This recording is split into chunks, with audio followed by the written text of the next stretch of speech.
Hi hello friends, welcome to Uma tailors. ఈరోజు video వచ్చేసి sorry tassels అండి. 3 పూసలు వచ్చేలాగా ఈ విధంగా అయితే కనుక నేను వేసుకున్నాను. ఈ వీడియో కనుక మీకు నచ్చినట్లయితే లైక్ చేయండి, షేర్ చేయండి. మరిన్ని వీడియోల కోసం మా ఛానల్ను సబ్స్క్రైబ్ చేయండి.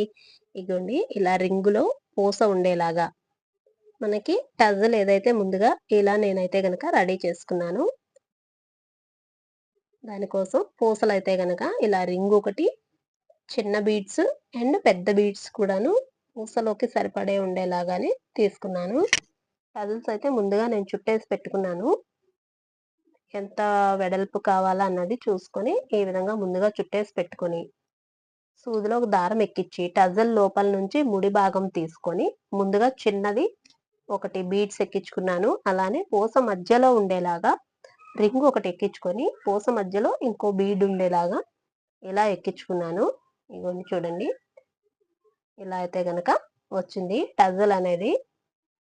ఈ కుచ్చులు ఎవరైనా కూడా ఈజీగా వేసుకోవచ్చు. ఇవన్నీ 20 రూపీస్కి ఎక్కడైనా ఫ్యాన్సీ షాప్లో అయితే గనక దొరుకుతుంది. మెటీరియల్స్ అన్నీ కూడాను మనం ఇంట్లో కూడా ఈజీగా శారీకి అనేది కుచ్చులు అనేది పాత చీరలకైనా కానీ మళ్ళీ మనం వేసుకుంటే అవి కొత్తగా కనిపించేలాగా ఉంటాయి కదా. టజల్స్ అనేది బాగుంటుంది.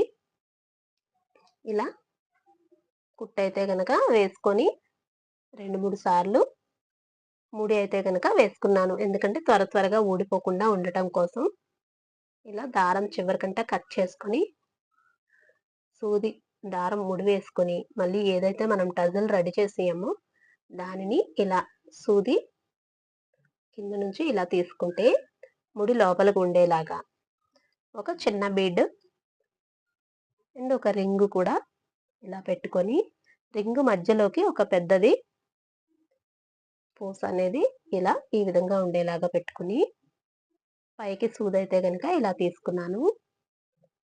చూడండి, ఈ విధంగా అయితే గనక వచ్చింది. దీనిని ఇప్పుడు చీర భాగానికి ఇలా మనం పై వైపుకి ఉండేలాగా కింద నుంచి ఎక్కించుకుని మళ్ళీ ఒకసారి బీడ్స్ లోపల నుంచి ఇలా అయితే గనక తీసుకొని ఇక్కడ నుంచి 2-3 సార్లు మనం చీర క్లాత్కి దారం ముడి వేసుకుంటా ఉంటే ఊడిపోకుండా ఉంటుంది. ఇంకా ఫ్రెండ్స్, ఇలా నేనైతే గనక ఈజీగా సారీ టజల్ అనేది వేసుకున్నాను. ఇదే విధంగా మొత్తం అన్ని కుచ్చులు కూడా నేను రెడీ చేసుకొని వేసుకుంటున్నాను. ఈ వీడియో గనక మీకు నచ్చినట్లయితే నా ఛానల్ను సబ్స్క్రైబ్ చేయండి. Thank you for your watching.